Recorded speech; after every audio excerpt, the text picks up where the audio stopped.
Hi everyone, it's Dr. Neville Campbell and welcome back to the show. Today we have an amazing guest, Dr. Debbie Stevens. She is a certified healthcare professional with more than 22 years of experience in psychiatric nursing. She has been in this space for many years, and the minute she was in her psychiatric rotation in nursing school, she knew at that time that she was to dedicate her time, her talent, and her abilities to this field in helping people with mental health disorders. She currently holds a bachelor's degree from East Carolina University, as well as a master's and a PhD from Emory University. Through her years of clinical experience, she has seen thousands of patients, evaluated and treated patients with mental health disorders, as well as substance abuse disorders. If she had a mantra, I would say her mantra is meeting clients where they are, partnering with them, guiding them to identify their core challenges, and then partnering with them to developing strategies that can empower them to become their best selves and live their best lives. Ladies and gentlemen, help me welcome today, Dr. Debbie Stevens. That was amazing. That was amazing. I impressed myself. No. We could do it, Abby. Dr. Stevens, welcome to the show. Thank you. Thank I'm you for the warm so introduction. It's been so long since I've seen you. Yeah. I think we last time saw each other at a medical legal mixer or a party last year. For a charity event, I believe. And she's that sort of person. That's why today I believe I would like to dive into your story a little bit. I'd like to explore some of the things that you've encountered along the way, and then also get your perspective on what's happening in mental health currently in the United States. Now, just randomly, like, do you have like any specific routines in your life or a habit that you swear by that prepares you to feel unstoppable? Like now you look unstoppable, right? And I'm certain that's a persona that every day when you get up to tackle work, to tackle, your patients, your business meetings, you have to take on that unstoppable persona. What is it that is, what habit that you have that brings that out? I think it's more of a lifestyle. So a lifestyle of a lot of small habits. Gotcha. So I believe in prioritizing self-care. So I have to take care of myself because by the nature of the work that I do, I'm taking care of so many people and I'm getting pulled in so many different directions. So if I'm not taking care of myself, I'm less capable of doing that type of work that I'm most passionate about doing. What is self-care for you? Self-care for me. Are you taking notes? Yes, I'm gonna take some notes now and write this down. I mean, but I know you, so I know that you do all these things very well. But self-care for me is identifying those things that help me feel like my best self. So one of the things that make me feel really good is keeping active and moving my body. So I try to work out several times a week. So you've been working on the muscles every now and then. Yeah, I tried. I literally was going to train for like a half marathon last year, and then I was like, no, maybe not. But I love to stay active. Right. Along those same lines, instead of just being active, I like to be still sometimes. Gotcha. So I practice meditation. Okay, that's great. So I love being around people who like fuel me with positive energy. Gotcha. And stay away from people who drains that. Do the opposite. Exactly. Sometimes I can't avoid people who drain me a little bit, but in terms of just kind of knowing what I need to kind of keep me fueled. I like that, and this is the perfect segue into our topic today, which is mental health. You're a board certified psychiatric nurse practitioner, and you've been practicing in this space for many years. Careful, don't add another many. No, back up. I mean, granted, y'all, we do not discuss it, but if you look at her, you're like, she is, what, 25 or 24 or something? You're in your 20s from what most people is concerned. You are maintaining quite well. Thank you, sir. Right? I mean, I don't see many stress lines. Where are those? Well hidden. I don't know. How do you manage stress? I manage stress by knowing what stresses me out and reducing those things in my life. So, and I know the signs that I'm getting near my capacity. So when I'm getting near to that capacity, then I pull back and reassess what adjustments I need to make. So, for example, Yeah, because one I of want to. Yes, but I want to know because if is it that simple? it is literally that simple. Like taking care of your mental health is very simple, but a lot of times we can complicate things, feel like we have to spend a lot of money and a lot of time, and really it boils down to just the basics of taking care of your mind and your body and your soul. We're going to discuss that a little bit deeper because I want us to be able to leave a message Yeah. for people who are viewing. I want the everyday person that is going through to have the tools, to have sort of the know-how, to have sort of, the reassurance that maybe you're not alone. Maybe in the grand scheme of things, there is others and the resources are available, or, reach out across the divide and ask, like, how, we need to dig into that as we get further into this topic right now as to what's happening in the state of mental health in the United States. If you should today be given the power Okay. to change things, whether it's, from a training standpoint or from a regulatory standpoint, based on your knowledge of the current state of mental health in the United States of America, what would you do Oh, to move the dial on some of the challenges that you have encountered in your 20 plus years of practice? that's huge. I believe if I had the power to make a major shift in the healthcare industry or culture in regards to mental health, I would start with like sweeping education, campaign, and awareness to normalize kind of what people are experiencing day to day. Because I think a lot of times people are just not aware of what they are experiencing is what millions of other Americans are experiencing. And I think once people feel seen and heard and validated, then it makes them feel more encouraged that they are not alone. So I love the way you said that. I believe I would work on strategies to reduce barriers because there's so many barriers for people receiving treatment. So that would be increasing access to technology so people can, because like, unlike the work that you do in your care of patients, I don't have to touch patients. So a lot of my practice is through telemedicine platforms. So making that more available so that everyone who wants to see a provider can do so in the comforts of their own home. Gotcha. And then also to make sure that every provider who is seeing someone is aware of how their own biases can negatively influence their care.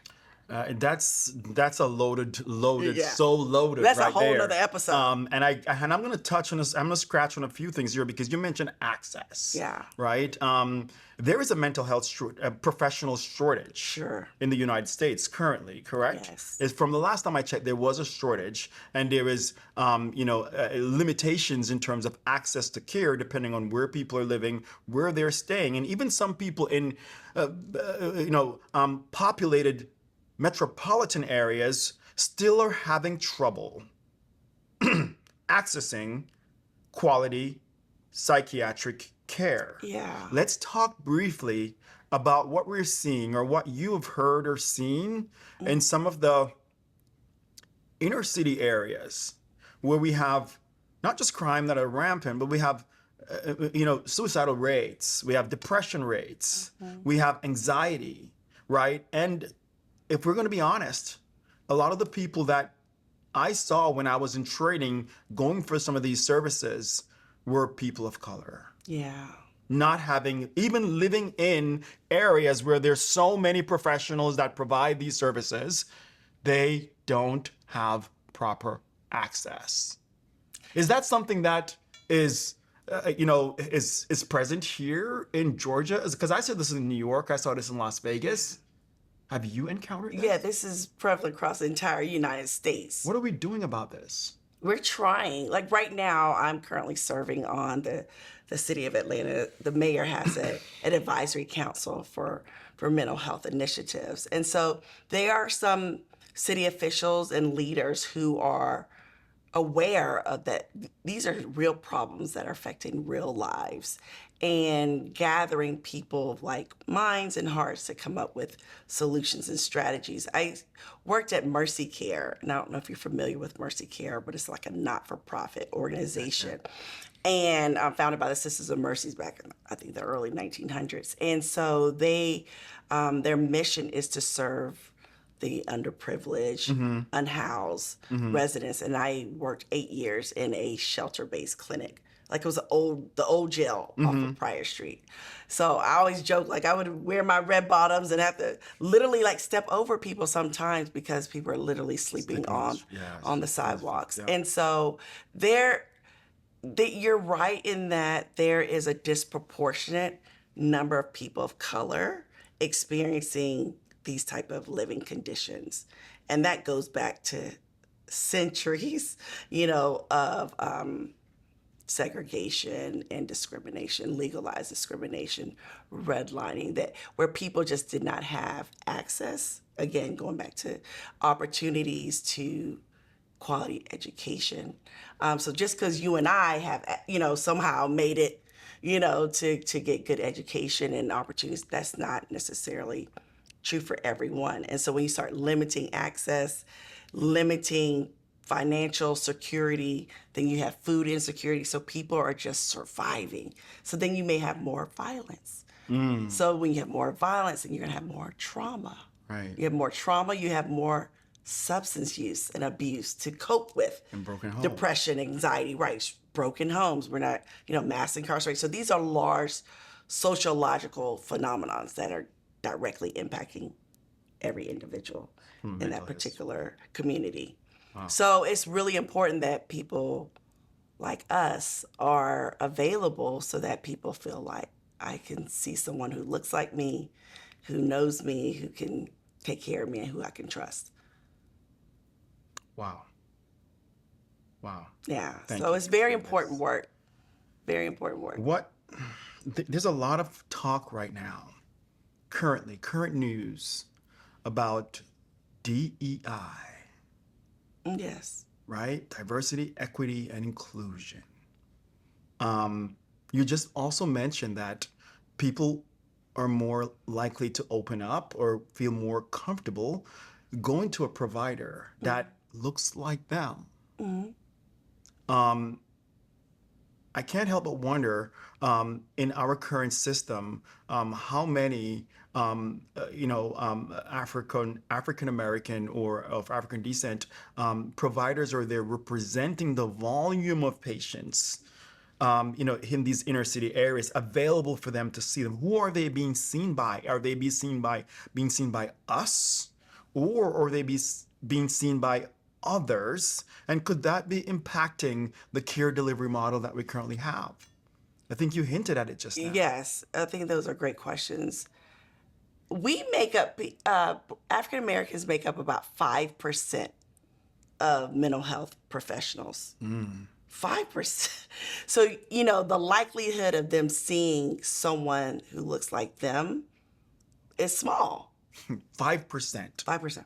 So Yeah, so like psychologists, psychiatrists, psychiatric nurse practitioners, 5%. So there's a dearth of professionals in this space, and in all healthcare spaces, but Right. particularly in the mental health space, who are African American. And so when you think about, when you're asking the question about DEI Yeah, and but how the relevance of Yeah, it. talk So to me. there's a lot what is of your take on it? well, there's a lot of talk and articles and negative press about it. And we know that what I believe is part of a bigger strategy, right? To just kind of blind us and confuse us and distract us from the real agenda of pushing other initiatives and policies forward.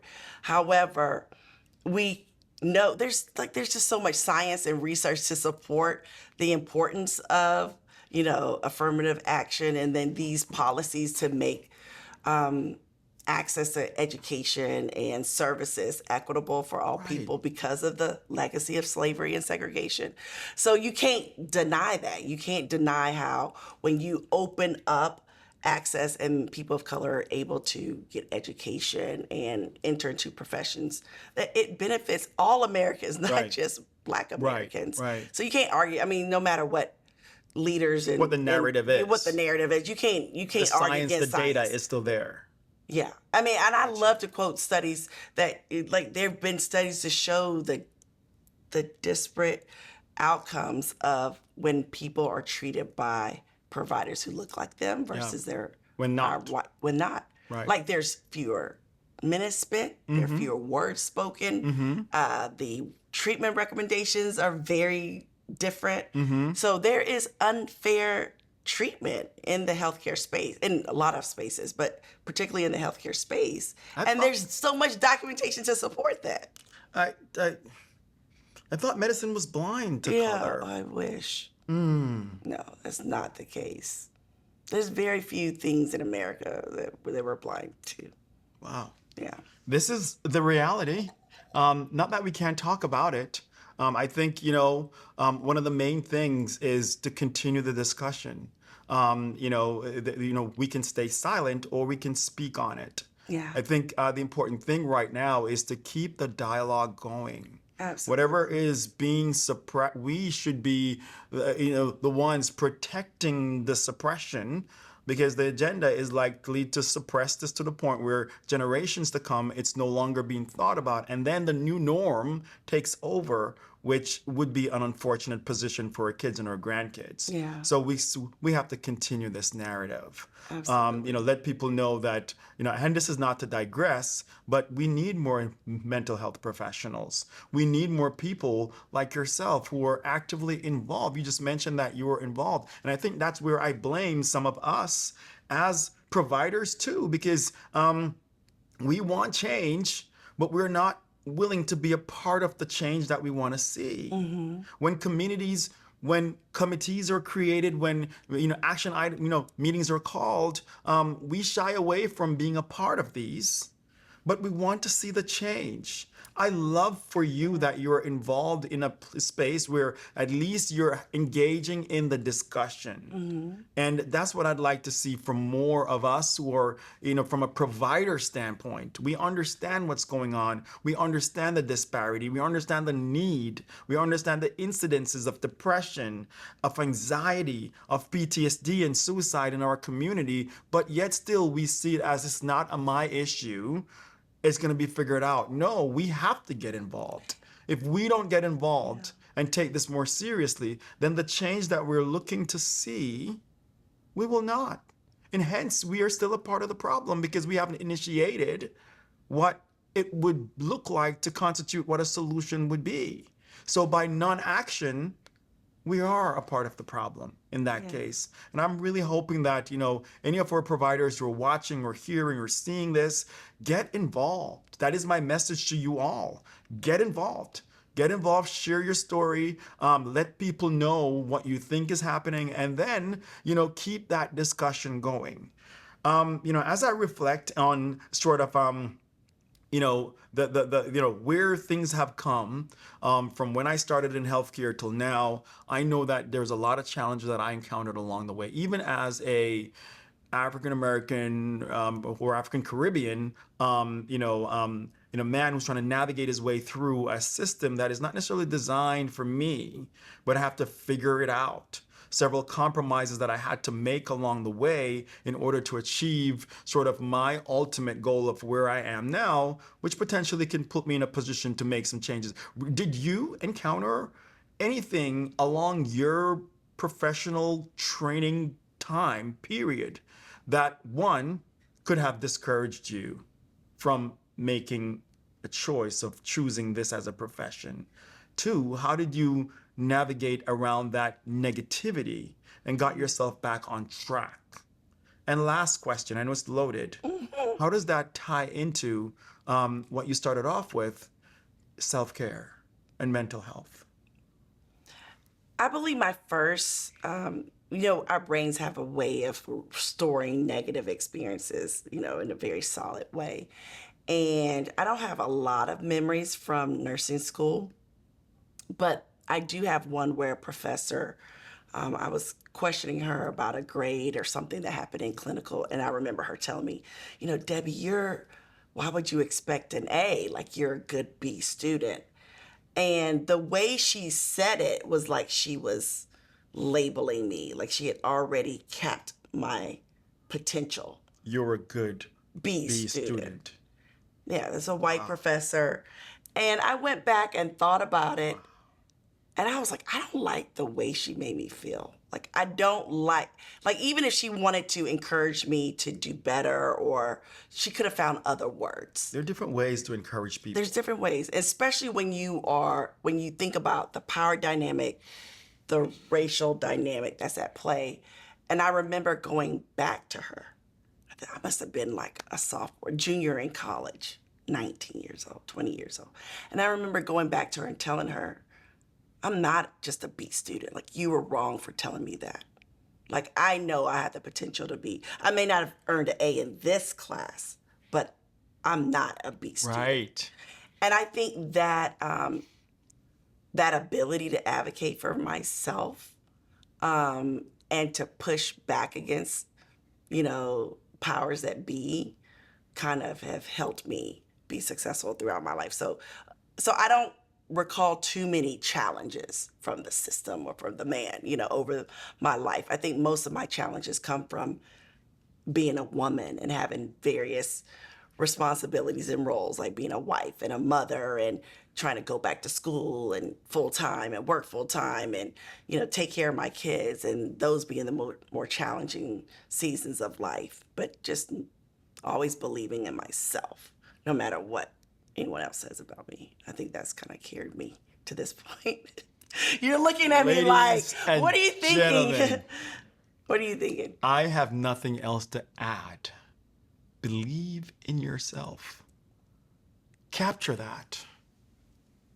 Encapsulate that. Store that. And then when you're ready and it's needed, personify that. It's really difficult in today's world with social media, when there's so much comparison and so much pressure to be like everyone else. And there's so many opportunities to doubt yourself. Even before we started the cameras rolling, I was like, how do I look? I don't like how I look. There's just so many opportunities for you to always examine and criticize yourself. But it's knowing that about yourself and then knowing the strategies to rewire that part of your brain to say, hey, you may doubt yourself, or you may look like this, but you gotta be able to point back to those monuments and those experiences that encourage you to keep going forward. So that's helped me along my journey. Dr. Stevens. Yes.